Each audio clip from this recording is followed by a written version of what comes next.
ಕಾಂಗ್ರೆಸ್ನ ಶಾಸಕ ಮಾಜಿ ಸಚಿವ ವಿನಯ್ ಕುಲಕರ್ಣಿ ಮಾಡಿದ್ದುಣ್ಣೋ ಮಾರಾಯ ಅನ್ನುವಂತಹ ಪರಿಸ್ಥಿತಿಯನ್ನು ಫೇಸ್ ಮಾಡ್ತಾ ಇದ್ದಾರೆ. ಯೋಗೀಶ್ ಗೌಡ ಹತ್ಯೆಯ ಪ್ರಕರಣದಲ್ಲಿ ದೋಷಿಯಾಗಿದ್ದರು. ನಿನ್ನೆ ಕೋರ್ಟ್ ಶಿಕ್ಷೆಯ ಪ್ರಮಾಣವನ್ನು ಪ್ರಕಟ ಮಾಡಿದೆ. ಜೀವಾವಧಿ ಶಿಕ್ಷೆಯನ್ನು ಪ್ರಕಟಿಸಿದೆ. ಇದರಿಂದ ವಿನಯ್ ಕುಲಕರ್ಣಿ ಅವರ ಶಾಸಕ ಸ್ಥಾನ ಹೋಗಿದೆ. ಮುಂದಿನ 6 ವರ್ಷಗಳ ಕಾಲ ಚುನಾವಣೆಗೆ ಸ್ಪರ್ಧಿಸೋದಕ್ಕೂ ಕೂಡ ಅವಕಾಶ ಇರೋದಿಲ್ಲ. ಹಾಗಾಗಿ ವಿನಯ್ ಕುಲಕರ್ಣಿ ಅವರು ಅತಿದೊಡ್ಡ ಸಂಕಷ್ಟವನ್ನು ಎದುರಿಸ್ತಾ ಇದ್ದಾರೆ.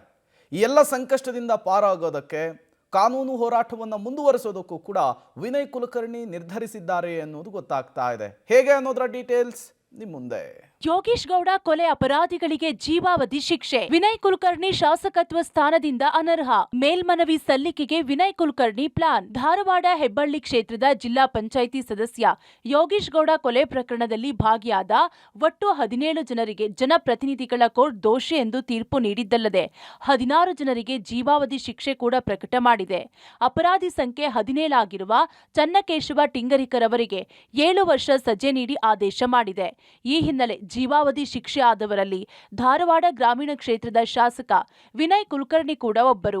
ಇದೀಗ ತನ್ನ ಶಾಸಕತ್ವ ಸ್ಥಾನದಿಂದ ಕೂಡ ಅನರ್ಹಗೊಂಡಿದ್ದಾರೆ. ಹೀಗಾಗಿ ಕೆಳ ನ್ಯಾಯಾಲಯದ ಆದೇಶದ ವಿರುದ್ಧ ಹೈಕೋರ್ಟ್ ಮೆಟ್ಟಿಲೇರುವ ಸಾಧ್ಯತೆ ಇದೆ. 90 ದಿನಗಳ ಕಾಲ ಅವರಿಗೆ ಹೈಕೋರ್ಟ್ ಮೆಟ್ಟಿಲೇರಲು ಅವಕಾಶ ಇರುವ ಕಾರಣ ಈ ತೀರ್ಪಿಗೆ ತಡೆ ಕೋರಿ ಮನವಿ ಸಲ್ಲಿಸಬಹುದಾಗಿದೆ.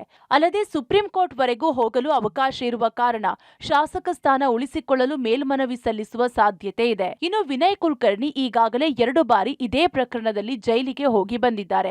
ಜಾಮೀನಿನ ಮೇಲೆ ಇದ್ದ ಇವರಿಗೆ ಈಗ ಶಿಕ್ಷೆ ಪ್ರಕಟ ಆದ ಹಿನ್ನೆಲೆ ಪರಪ್ಪನ ಅಗ್ರಹಾರ ಸೇರಿದ್ದಾರೆ. ಒಂದ್ ವೇಳೆ ಹೈಕೋರ್ಟ್ ಕೆಲ ನ್ಯಾಯಾಲಯದ ಆದೇಶಕ್ಕೆ ತಡೆ ನೀಡಿದ್ದೇ ಆದಲ್ಲಿ ಅವರು ಶಾಸಕ ಸ್ಥಾನದಲ್ಲಿ ಮುಂದುವರಿಯಲಿದ್ದು ತನ್ನ ಜಾಮೀನಿಗೂ ಅರ್ಜಿ ಹಾಕಿಕೊಳ್ಳಲಿದ್ದಾರೆ. ಈಗಾಗಲೇ ವಿನಯ್ ಕುಲಕರ್ಣಿ ಪರ ವಕೀಲರು ಈ ಬಗ್ಗೆ ತಯಾರಿ ಕೂಡ ಮಾಡಿಕೊಂಡಿರುವ ಸಾಧ್ಯತೆ ಇದೆ.